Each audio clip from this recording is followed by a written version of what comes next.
To my channel. मी कोमल तुमचं अगदी मनापासून स्वागत करते. आय होप तुम्ही पण मस्त आणि मजेतच असणार. तर व्हिडिओच्या सुरुवातीला तुम्हाला दिसते मी करते इथं बीटरूटचा ज्यूस. माझ्या घरातले बाकी सर्व कामं वगैरे झालेले होते, त्यानंतर मी घेतला बीटचा ज्यूस करायला. मी तर रेग्युलर बेसिसवर आता ज्यूस घ्यायला सुरुवात केलेला आहे, कारण मध्ये थोडंसं स्किप केलेलं होतं, कारण डोक्यात एकच सारखं राहायचं की आपल्याला व्हिडिओ वगैरे एडिट करायचं आहे. त्या नादामध्ये मी मात्र माझी जी रुटीन आहे ती थोडीशी चेंज केलेली होती आणि त्यानंतर मग मी आता माझी डेली रुटीन जी आहे ती सुरू केलेली आहे. भरपूर दिवसानंतर माझे असे डेली ब्लॉग वगैरे येतील आता. त्यानंतर तुम्ही बघू शकता इकडे माझ्या बीटरूटचा ज्यूस वगैरे झालेला होता. ज्यूस वगैरे घेतला आणि मस्त निवांत घरातली कामं वगैरे बाकी होते. आज मी तुमच्यासोबत एक ट्रिक शेअर करणार आहे, ती म्हणजे जीन्सला कलर कसं करायचं. चला तर मग बघूया. तर अशी बाजारात एक पॅकेट मिळतं, म्हणजे आता तुमच्याकडे कुठे मिळतं ते मला माहीत नाही, पण आमच्या इथं कलर मिळून जात असतो. फक्त सांगायचं की जीन्सला कलर करायचा, कलर द्या, मग ते आपल्याला देतात. काही नाही, 10-20 रुपयाला हा जीन्सचा कलर आपल्याला मिळून जात असतो. तर तुम्ही पण एकदा नक्की ट्राय करा. त्यासाठी मी गरम पाणी केलेलं आहे, त्यामध्ये आपली जी कलर जो असतो तो टाकलेला आहे. कलर अगदी थोडासा टाकायचा, कारण हा कलर आपल्याला 10 वेळा तरी पुरत असतो. म्हणजे थोडा थोडा टाकला ना तर व्यवस्थित आपल्याला जात असतो. जर एकदा जेवढा मोठा टाकायचा नसतो, नाही तर मग भरपूर असं त्यात ब्लॅक कलर होईल आणि एवढं भरपूर आपलं पाणी जे आहे ते वाया जात असतं. मी भरपूर दिवसापासून ही ट्रिक जी आहे ती वापरत आहे. म्हणजे 5 वर्षापासून ही जीन्स माझ्याजवळ आहे. म्हणजे मी 2021मध्ये घेतलेली होती आणि ती जीन्स मी अजून पण वापरते कलर करून. म्हणजे आपले जे पैसे आहेत ते मात्र वाचतात. अशा पद्धतीने मी माझे पैसे पण वाचवले आणि फक्त 10-20 रुपयामध्ये मी माझं काम करते आणि 5-6 वर्षापासून मी ही जीन्स वापरते.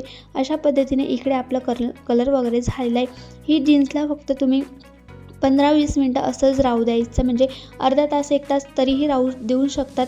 जर तुमची जीन्स जास्त कलर वगैरे गेलेला असेल तर तुम्ही अशा पद्धतीने अर्धा 1 तास तरी ठेवून घेऊ शकतात. जर जास्त कलर गेलेला नसेल आणि तुम्हाला कलरिंग करायची असेल तर 15-20 मिनटं ठेवलं तरी चालेल. त्यानंतर मी अशा पद्धतीने माझी जीन्स जी आहे ती काढून घेतलेली होती आणि सुकल्यानंतर तिला मी एकदा वॉश करणार होती. जो काही एक्स्ट्राचा कलर असेल तो मात्र निघून जाईल. नाहीतर मग असं होतं, जेव्हा आपण वेअर करतो तेव्हा तो कलर आपल्याला लागत असतो. त्यामुळे मी माझी जीन्स आहे ती प्रॉपरली सुकल्यानंतर एकदा तिला पाण्यातून काढून घ्यायचं आणि परत सुकवायचं.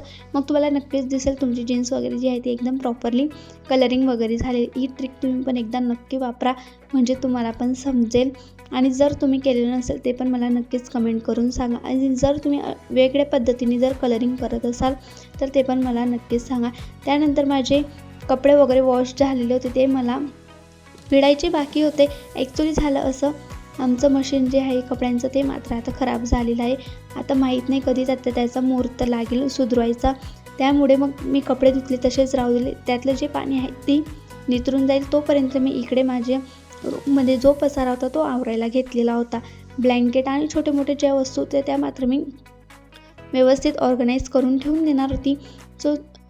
समोरचा जो शेल्फ दिसतो तिथं मात्र एवढा सारा पसारा झालेला होता, म्हणजे कोणतेही प्रोडक्ट वगैरे आले की मी तिथं ठेवून देत होती. त्यामुळे ते पण व्यवस्थित असं ऑर्गनाईज वगैरे करून ठेवून दिलं. आता माझा रूममधला पण पसारा वगैरे आवरून झालेला होता.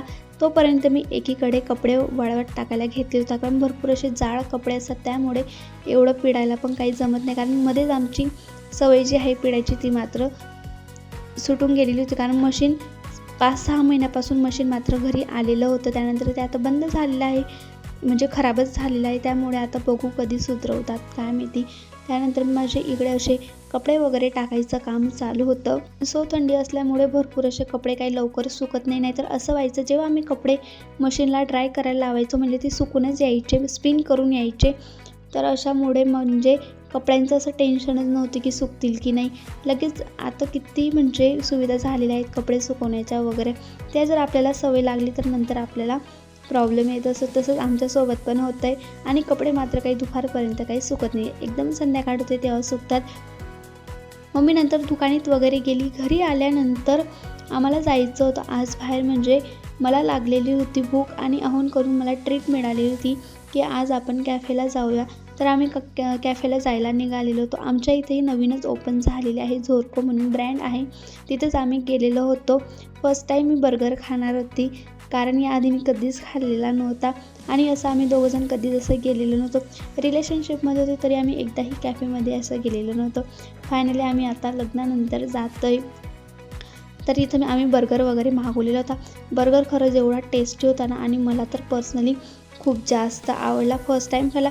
याआधी माझ्या थिंकिंग अशा होते की नाही कसा लागेल, काय लागेल, बट मला खूप जास्त आवडलेला होता. तसं तर मी जास्त करून फास्ट फूड जास्त खात नाही. कधी जरी खाल्लं तर ठीक आहे, पण जर आपण 2 दिवसाआड जर खातो आहे तर ते काही चांगलं नसतं. त्यामुळे आज मी भरपूर दिवसानंतर असं फास्ट फूड जे आहे ते बाहेरचं खाणार होतो. कारण ॲक्च्युली असं झालं दिवाळीमध्ये खूप स्वीट खाल्लं गेलं, त्यामुळे ज्या क्रेविंग आहेत ते जास्त वाढत गेल्या. त्यानंतर मग आम्ही इकडे शेक पण घेतलेला होता याचा ओरिओ बिस्किटचा. त्यांनी तसं आम्ही ऑर्डर केलेलं होतं. त्यानंतर मग असं घरी वगैरे आलो आणि मग रात्री आमचा बाहेर जायचा प्लॅन होता. कारण आमच्या पप्पांचा होता बड्डे. म्हणजे मी संध्याकाळचं वगैरे काही शूट केलं नाही, डायरेक्ट रात्रीचं शूट करते. तर त्यासाठी आता तेच तुमच्यासोबत शेअर करते, कारण आज आम्हाला फॅमिली टाईम स्पेंड करायचा होता. त्यासाठी इकडे माझी तयारी वगैरे चालू होती. घरातले बाकीचे म्हणजे स्वयंपाक वगैरे करायचं काहीच टेन्शन वगैरे नव्हतं, फक्त तयारी करून जायचं होतं. मी माझी थोडीशी स्किन केअर वगैरे मॉइश्चरायझर वगैरे लावून घेतलं. त्यानंतर मॉइश्चरायझर सोबत तर मी इकडे माझं वॉच वगैरे जी होती ती घालून घेणार होती. आणि ही वॉच पर्सनली मला एवढी आवडायला लागली, कारण आणली ती माझ्या आहोंनी, मग कसं आवडणार नाही, त्यासाठी मी तीच वॉच आता घालत असते. पण ॲक्च्युली असं झालं, एवढी मला सैल होती नाही, तुम्ही बघू शकतात. याआधी मग त्यातल्या भरपूर अशा कड्या ज्या आहेत मी त्या काढलेल्या होत्या, बट तरी मला एवढी सैल होती ना काय सांगू. आता मला त्याचं काहीतरी विल्हेवाट लावावं लागेल, म्हणजे काढूनच घ्यावं लागतील. ज्या काही एक्स्ट्राच्या कड्या 1-2 ज्या आहेत त्या काढाव्या लागतील. त्यानंतर माझी इकडे गडबडच चालू होती आवरायची. मस्त लिप बाम वगैरे लावून घेतला आणि हा लिप बाम पण एवढा माझा फेवरेट झालेला आहे. म्हणजे झुडिओमधून मी घेतलेला होता, काहीतरी 49चाच घेतलेला होता, म्हणजे एकदम स्वस्त मला मिळालेला होता. आता इकडे माझी तयारी वगैरे झालेली आहे. बाकीजण बाहेर गेलेलो होते, आम्ही त्यांचीच वाट बघत होतो. त्यानंतर आम्ही इकडे सगळे जमलेलो होतो. सगळेजण आम्ही एक्साइटेड होतो बाहेर जाण्यासाठी, कारण एक दिवस आमच्या स्वयंपाकाला सुट्टी होती. तो आनंद काहीतरी वेगळाच असतो. म्हणजे काहीच करायचं नसतं, फक्त तयारी करून जायचं असं. मस्त जेवण वगैरे करायचं होतं आम्हाला. आणि इकडे आमची गाडी वगैरे आलेली होती. आम्ही सर्वजण गाडीमध्ये बसलो आणि निघालो जायला हॉटेलला. बऱ्याच दिवसानंतर पूर्वा तुम्हाला माझ्या ब्लॉगमध्ये दिसे, कारण गेल्या काही दिवस पूर्वा गेलेली होती गावाला. त्यानंतर मी काही शूट वगैरे केलेलं नव्हतं, कारण ती यायच्या आधी मी सर्व ब्लॉग वगैरे रेडी करून ठेवलेले होते. त्यामुळे मला ब्लॉग करायचं मिळालंच नाही आणि तेच ब्लॉग आता मी कंटिन्यू करते. सो त्यासाठी पूर्वा तुम्हाला काही ब्लॉगमध्ये दिसली नसेल. त्यानंतर आम्ही हॉटेलला आलो आणि मस्त इकडे आमची ही जी फेवरेट हॉटेल आहे, आम्ही नेहमी इथंच येत असतो. तर आम्ही बड्डे पण इकडे सेलिब्रेशन करणार होतो. बड्डेचा केक पण खूप भारी होता आणि इकडे लगेच फोटो सेशन सुरू झालेलं होतं, कारण खूप दिवसानंतर असं फॅमिली टाईम आम्हाला मिळालेला होता. आणि इकडे लगेच आम्ही पण एक करून फोटो काढायचं ठरवलं. अगोदर आम्ही फोटो वगैरे काढून घेतले, त्यानंतर आम्ही बड्डे सेलिब्रेशन करणार होतो. आता यांचे फोटो क्लिक झालेले होते, नंतर आम्ही पण फोटो क्लिक करायला घेतले. बाकी तिकडे त्यांनी साईडला अशा गाड्या वगैरे ठेवलेल्या होत्या. तर रचित अंशी इकडे गडबड चालू होती. गेल्या ब्लॉगमध्ये तुम्ही बघितलंच असेल.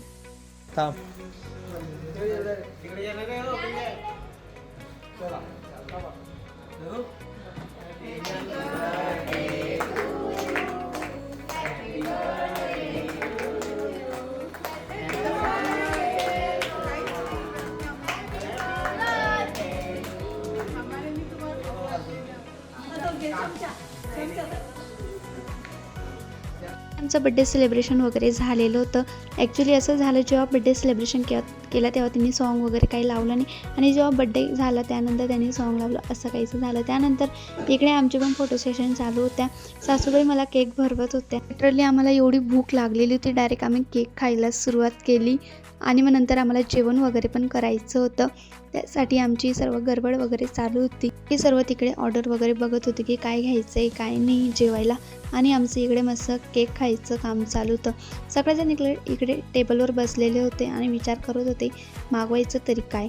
त्यानंतर तुम्ही बघू फायनली आमच्या घरी एवढा महागडा फोन आलेला आहे, म्हणजे सॅमसंग S24 अल्ट्रा आलेला आहे. आजचा दिवस खूप स्पेशल होता, म्हणजे पप्पांचा पण बड्डे होता. त्यानंतर घरी आला सॅमसंग अल्ट्रा मोबाईल. हा व्हिडिओ मला नंतर दिसला, त्यामुळे मी इकडे मागे लावून दिलेला होता. आणि आमचे इथं खूप मस्त असा फॅमिली टाईम आम्ही स्पेंड केलेला होता. त्यानंतर आम्ही स्टार्टरमध्ये मस्त सिंधी पापड मागवलेला होता. आमच्याकडे खूप भारी मिळतो आणि सगळ्यांना खूप जास्त आवडला. आम्ही इथं आलो म्हणजे पहिला हा पापड खातो आणि नंतर मग जेवणाला सुरुवात करतो. त्यानंतर मग आईस्क्रीम वगैरे खाल्ली आणि मग असा आमचा दिवसाचा शेवट केला. चला भेटूया पुढच्या व्हिडिओमध्ये.